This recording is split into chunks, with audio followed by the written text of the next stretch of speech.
சிறப்பாக இந்த விழாவை நடத்தி கொண்டிருக்கும் நிர்வாகத்துக்கு என்னுடைய வாழ்த்துக்களை தெரிவித்துக் கொள்கிறேன். சார், டெக்னீஷியன்ஸ் யூனியன் தான் சினிமாவில் முக்கியமான ஒரு கிராஃப்ட். இந்த கிராஃப்ட் இல்லைன்னா என்னன்றது உங்களுக்கு எல்லாருக்கும் தெரியும். இந்த கிராஃப்ட் ஒன்று நல்லா நடந்தா 23 கிராஃப்ட் நல்லா நடக்கும்.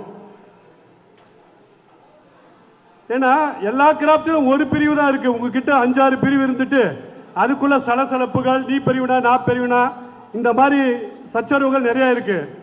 நீங்க ஒத்துமையா இருந்தா உங்களை யாருமே அசைக்க முடியாது. தயவு செஞ்சு ஒற்றுமை தான் நமக்கு பலம். நம்ம இந்தியாவிலே இன்னைக்கு பெப்சி மட்டும்தான் ஸ்ட்ராங்கா இருக்குது. மற்ற எல்லா பெடரேஷனும் ஒன்றுனா உடஞ்சி போயிட்டு ஒவ்வொரு ஸ்டேட்ல 2 பெடரேஷன் இருக்கு.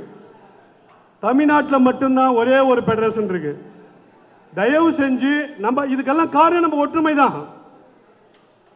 கடந்த சில ஒரு 10 ஆண்டுகளாக உங்க யூனியன்ல என்னென்ன நடந்தது எல்லாருக்கும் தெரியும். அதை நான் விரிவாக சொல்ல விரும்பல. பட் அந்த பிரிவை நாங்கள் ஒன்று சேர்த்துறதுக்கு ரொம்ப முயற்சி பண்ணி 99% முடிவடைஞ்சிச்சு. இன்னும் 1% அடுத்த மாதம் 2 ஒன்னா இணைப்பது எங்க இது.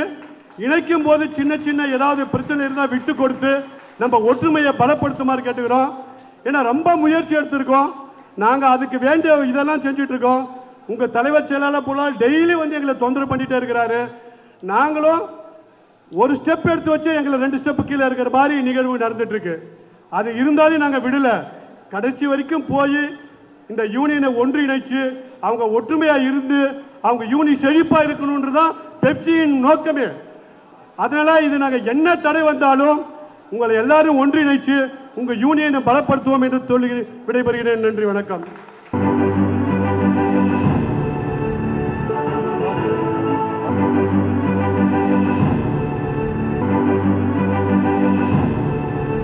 மரியாதை செய்கிறார்கள்.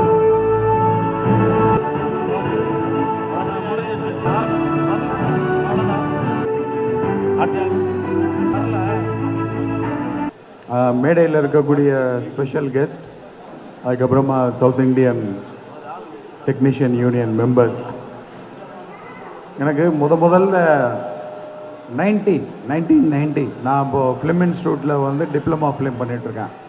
அந்த டயத்தில் வந்து எங்களுக்கு அகாடமி கேட் தான் இருக்கும்.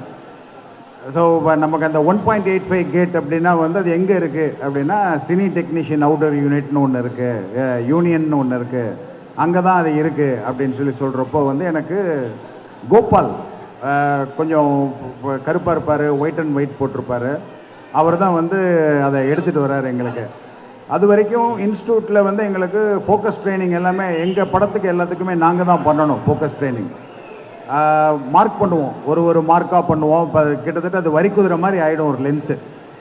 நடுவில் ஏதாவது ஒரு ஃபோக்கஸ் சேஞ்ச் பண்ணுறோம் அப்படின்னா வந்து பழையபடி அழிச்சிட்டு முதல்லேருந்து பண்ணுவோம். ஸோ இவர் அன்றைக்கி வந்தார், கேட் சேஞ்ச் பண்ணார். கேட் சேஞ்ச் பண்ணதுக்கப்புறமா கேமரா பக்கத்தில் இருந்தார். என்ன பண்ண போகிறீங்க அப்படின்னா நான் ஃபோக்கஸ் பண்ணுறேன் அப்படின்னாரு. அதுக்கப்புறமா வந்து மார்க் பண்ணலையா அப்படின்னேன். இல்லை மார்க் தேவையில்லை, சின்ன மூவ்மெண்ட்டு தானே எனக்கு தெரியும் அப்படின்னாரு. அப்படியா அப்படின்னா நான் வேணா வச்சு காமிக்கிறேன்னு சொல்லி வச்சு காமிச்சார். கரெக்டாக இருந்துச்சு அது. அப்புறமா சொன்னார், நீங்கள் இப்போ 5-6 தானே ஒர்க் பண்ணிகிட்ருக்கீங்க, அதனால் டெப்த் ஆஃப் ஃபீல்டு இருக்கும், நான் நடுவில் விட்டேன்னா கூட வந்து எனக்கு ஃபோக்கஸ் இருக்கும் அப்படின்னாரு.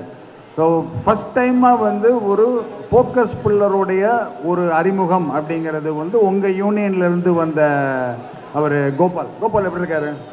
நல்லா இருக்காரு. அப்போது ஓகே, எனக்கு ரொம்ப சந்தோஷமாக இருந்தது. நேற்று நான் அந்த லிஸ்ட்டு பார்க்குறப்போ வந்து ஸோ ரொம்ப சந்தோஷம். இங்கே வந்து உங்களை எல்லாம் மீட் பண்ணது, கொண்டலில் பார்த்தது மீட் பண்ணது, அப்புறமா ஆவுடை வந்தார். ரொம்ப சந்தோஷம் உங்களை எல்லாம் வந்து பார்த்து உங்களுடைய ஒரு ஈவெண்ட்டில் பங்கெடுத்துக்கிட்டதுக்கு எனக்கு ரொம்ப சந்தோஷம். கூப்பிட்டதுக்கு ரொம்ப தேங்க்ஸ் ஐயா. எல்லாருக்கும் வணக்கம். நமது சங்க உறுப்பினர்களுக்கும் மனமார்ந்த நன்றியை தெரிவித்துக் கொள்கிறேன். நன்றி, வணக்கம்.